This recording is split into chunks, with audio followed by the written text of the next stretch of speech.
Hey Betsy, this is Mariah, and I am just going to walk you through how to publish with Petovera on our WordPress. So the first thing to know, and it is in the wiki, which I will update later today, but this is the website link to our WordPress page. So it's not like WordPress.com. You actually have to go to petovera.com/wp-admin /. So I've just bookmarked that page, and that will take you here. If it asks you to sign in, there is the password and login information all in the wiki, and I'll make sure to update that. I'm not sure. I know when I signed on, they changed that password to a new one and then gave that to me. So if that happens after I sign off today, I would just get in contact with Matt about that, and he should be able to give that to you. So this is the page they will be brought to, and we use CoSchedule to publish. So if you go down here to Calendar and then click Calendar, that is always the portal that we go through to publish. So this is the page that's brought up. It actually usually asks you to sign in with the CoSchedule specific password and login information. So that's also in the wiki. But this is the calendar that you'll be brought to, and you pick the day. So we usually publish on Tuesdays now that we're doing it only once a week. And so that would be the 3rd, January 3rd is the next time we're publishing. And you just go up to this little edit button, that pencil in the top right corner of the 3rd. And it will hopefully load. Oh, here we go. So if you scroll to the top, it then asks you what you would like to create. We want to create new content. And then it takes you to this screen. So it's easiest once Nicole crafts a Google Doc to then save it in your own Google Drive, which you can do here. And that way you have it in your arsenal so that it's easier to publish, and I'll explain that in a second. But I always just copy the title, go back to our lovely, sorry, I'll put those next to each other, to this, and then I just paste it in there. And this is where you choose when it will be published on the 3rd. So we've selected the 3rd, and a little thing about this is it needs to be published before 8 a.m. So that is to trigger the newsletter that Matt sends out. And as long as it's published before 8 a.m., that newsletter will be triggered. So the nice thing about this is that if you need to make some last minute changes, this can just be 5:05. If you need to make some last minute changes before it's published, then you can work all the way up to, I would give it a buffer time of like 5 minutes. So like 7:55. You can make those and then publish it then. But I always tried to publish it around 5 a.m. just to give it that 3-hour buffer and to put Matt a little bit more at ease. So this button, Create Content, is what you click next, and then this drop down appears. So this is what makes it so much easier when working with Google Docs, since we will, this is the Google Doc. Since this is the draft that Nicole wrote, it's in my Google Drive folder, which means when I get to this part, I can just select Google Docs and I can attach it here. So you hit select Google Doc. It's always connected to my Mariah Cressy, but you can connect it to your Betsy at Petovera email, because that is technically a Google account. And then you just select the Google Doc and hit select. And it should attach it here. I was having a problem for about a month where it wouldn't attach it, and I talked to CoSchedule, their help team, and they were really great about getting that issue sorted out. So just to let you know that they are there to help. If you just go down here to the help button, you can contact them through that if there is any problem in the future. So it's attached here, and the next step is to go up to this settings bar and button and hit convert to WordPress. And this is going to save you a load of time. So this actually converts it from a Google Doc to a WordPress post. And if you hit continue, it asks you to select a category, which for this one was content marketing, 30 tools to better content marketing in 2017. And you always publish it under Matt. Matt is always the one writing the blog or publishing the blog post. So then you hit convert, and it goes through this whole thing of converting it to a WordPress post. So it finds all your images, creates the post, and then uploads all of those images. And as you can see, I took a lot of screenshots for the actual images, which is technically part of the editor's job, is to put in images for every main 1 to 2 points. So I have a Mac, which makes it really easy to screenshot websites or anything that needs to be screenshot. So if you are working from a PC or any other type of laptop, computer, whatever, I would suggest downloading Jing. It's free. It's actually in this content marketing article that we published just last Tuesday. So there's a link there. But if you just go to Jing, if you Google Jing, it's a free download and it's a great screen capture. You can capture images or videos.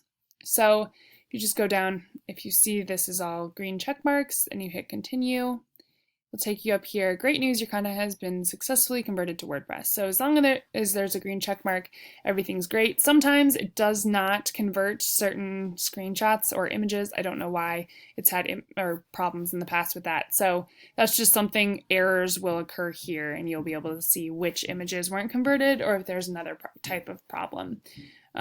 So this is completed. You just hit complete. And it is now in a WordPress post, as you can see here.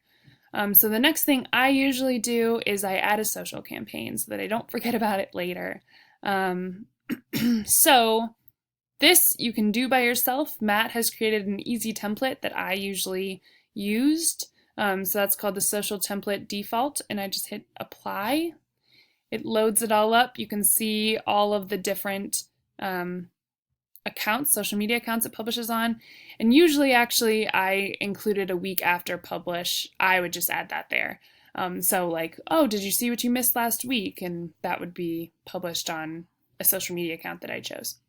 One thing to keep in mind is that Facebook, which is this symbol right here, our Facebook account can only promote an article once. Otherwise, Facebook flags us and we cannot share any of our future articles. So just make sure if you do add future posts down the line that it's not on the Facebook account, because that is something we want to make sure we still can reach our Facebook audience. So as long as those are lined up and they look good, you can hit apply, and that just applies all of those posts. And you can see the day and the time, or the day that it's publishing actually. And then once we go down and schedule it, you'll be able to see the actual time that each of those will be published. So right now it's being saved as a draft, which you can do along the way if you would like. I just went ahead and always scheduled it. As long as this is not the current time, it won't schedule it. Like it won't post it right away. It won't publish it. So you got a little bit of buffer time and you can just go ahead and say scheduled, and saving it as scheduled makes it pop up on the calendar like this. So at 5:05, the post will be published to WordPress. And then these are all the other times that the social media accounts will be promoting that post.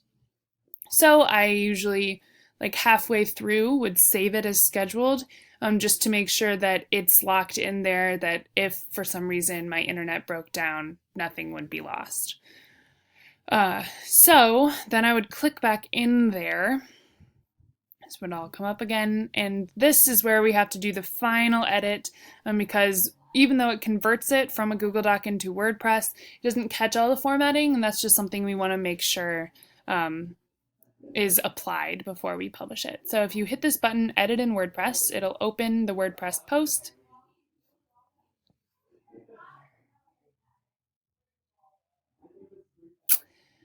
So this is what that looks like. You can see that its status is scheduled and this is when it will publish. I just always made sure that those are the same times, co-schedules and WordPress matched up. This is where you create the permalink.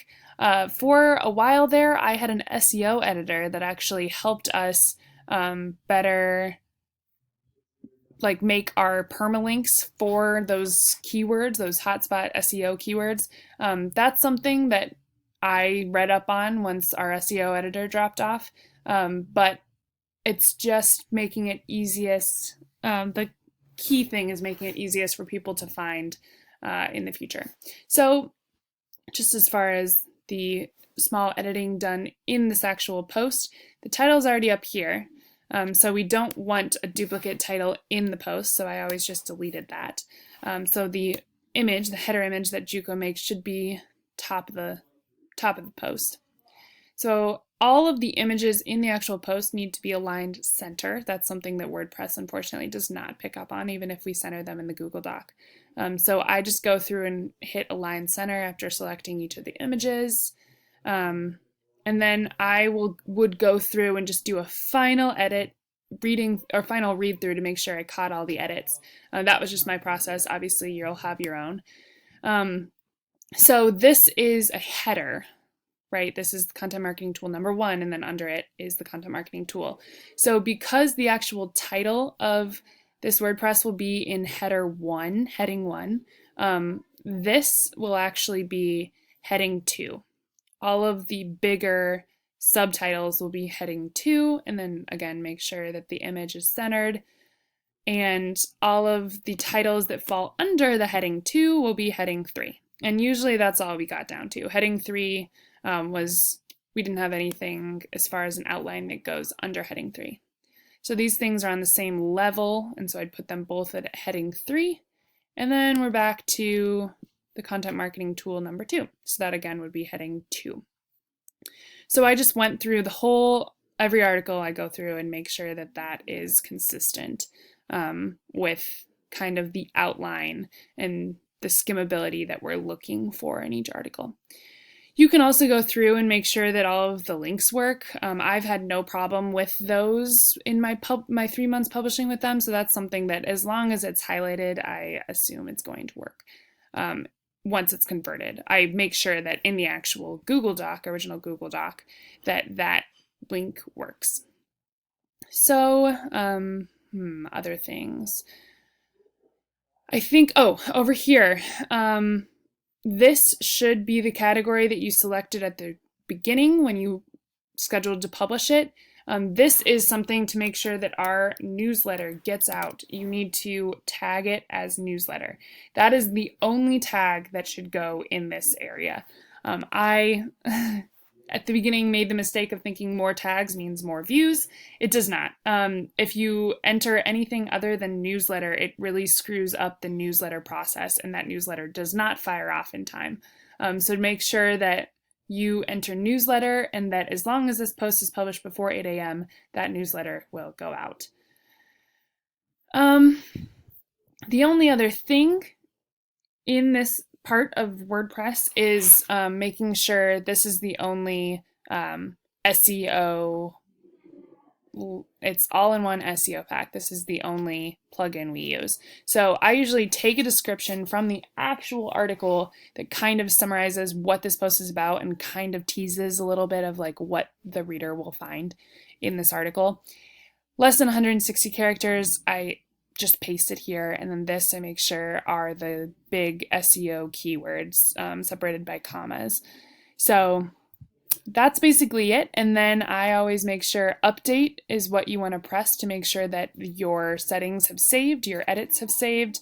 And as soon as it updates, if you want to preview it, this is what you would click on to see it as an actual post. But besides that, I just click out of here, make sure again to go down here and hit save as scheduled. And it should be good to go as soon as you make all those edits. If you have any questions, just let me know. Thanks. Bye, Betsy.